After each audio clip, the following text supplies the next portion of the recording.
მოდი დავიწყოთ იმის ახსნით თუ რა არის ბრტყელი ტერფი.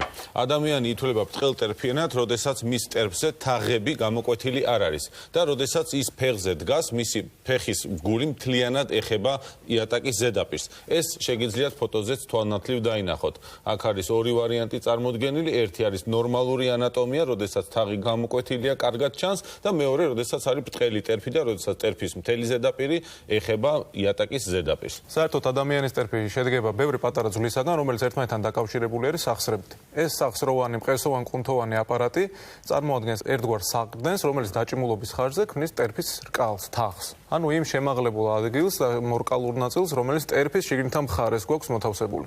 ახლა ეკრანზე შეგიძლიათ ნახოთ ნორმალური ტერფი, გამოკვეთილი თაღით, მაგრამ ზოგჯერ სხვადასხვა მიზეზების გამო ადამიანის ტერფის თაღი ქვემოთ იწვევს და დეფორმირებული ტერფის ფოტო შეგვიძლია ვნახოთ ახლა ეკრანზე. აი ეს არის დეფორმირებული ტერფი, ეგრეთ წოდებული ბრტყელი ტერფი. როგორც ხედავთ, ტერფის თითქმის მთელი ზედაპირი ეხება საყრდენს ზედაპირს. თუმცა არის შემთხვევები, როდესაც ეს თაღი განვითარებული არც არასდროს ყოფილა და ადამიანი დაბადებიდან ბრტყელ ტერფიანია. კარგი ამბავი ამ ყველაფერში ის არის, რომ ზოგჯერ ბრტყელი ტერფი სერიოზულ დისკომფორტს არ იწვევს. როცა ის მსუბუქი ფორმით არის გამოხატული, მკურნალობას არც კი საჭიროებს.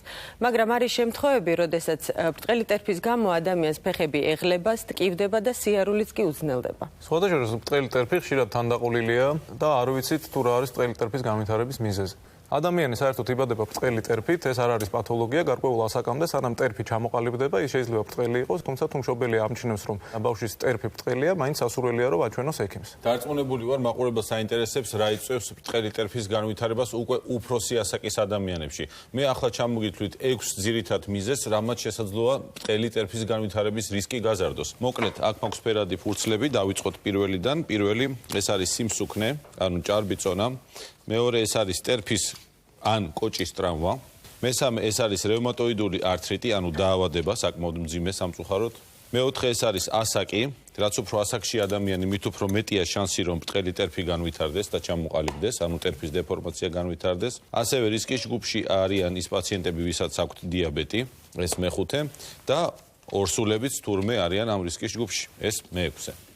ორსულობას რაც შეეხება, უნდა აღვნიშნოთ, რომ განსაკუთრებით არის ორსულობის მესამე ტრიმესტრი, როდესაც ხშირად ორსულები ძალიან ჭარბად იმატებენ წონაში და უვითარდებათ ბრტყელი ტერფი. მოკლედ რა არის ეს ბრტყელი ტერფი და რა იწვევს მას, ეს გავიგეთ, მაგრამ საინტერესოა, როგორ უნდა მოვახერხოთ ბრტყელი ტერფის დიაგნოსტირება. ამ საკითხზე სასაუბროდ მოდით სტუმარს თხოვოთ სტუდიაში. მაშასე მივესალმოთ კლინიკა ხერხემალის დამფუძნებელი ნინო ფალიანი.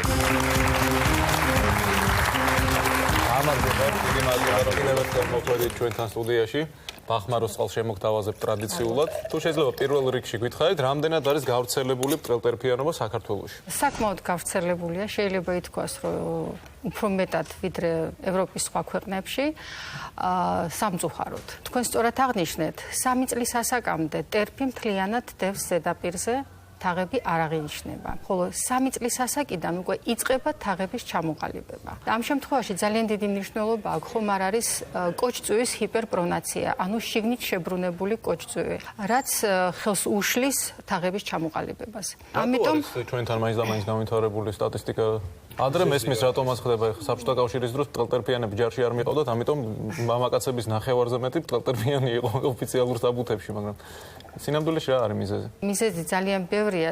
წამყვანი ფაქტორი არის გენეტიკური, ანუ გენეტიკურ განწყობას აქვს წამყვანი მნიშვნელობა. გასაგებია, რომ ქართველებში უფრო მეტი გენეტიკური წინასწარ განწყობა ყოფილა და შესაბამისად უფრო მეტია პაციენტი ბრტყელტერფიანი. თქვათ ისიც გავიგეთ, რომ 3 წლის ასაკამდე შეიძლება ნორმად ჩავთვალოთ, მაგრამ თუ შეიძლება უფრო სახლის პირობებში დიაგნოსტიკა რო ვასწავლოთ, თქვათ მშობელს უკვე 4 წლის ბავშვს, როგორ უნდა მიხვდეს, რომ უნდა მიმართოს ექიმს, გავიდა ეს 3 წლის სავარაუდო ვადა, სადაც ბრტყელი ტერფი უნდა კონდეს ჩვენ. შეიძლება, რა თქმა უნდა, თვითონ ტერფის ანაბეჭდი მივიღოთ ტერფის დასველების გზით, მაგრამ წამყვანი მნიშვნელობა აქვს ხოლმე კოჭწვევს. კოჭწვევი არ იყოს შებრუნებული შიგნით, ან გარეთ, რომ ღერძი იყოს დაცული. იქნებ ეს სველი ფეხის დიაგნოსტიკა აგვიხსნათ, რაც მომეწონათ. დავასველოთ ტერფი და დავაბიჯოთ რამე ზედაპირზე, შევხედოთ და კონფიგურაციის მიხედვით შეიძლება დასკვნა გაკეთდეს.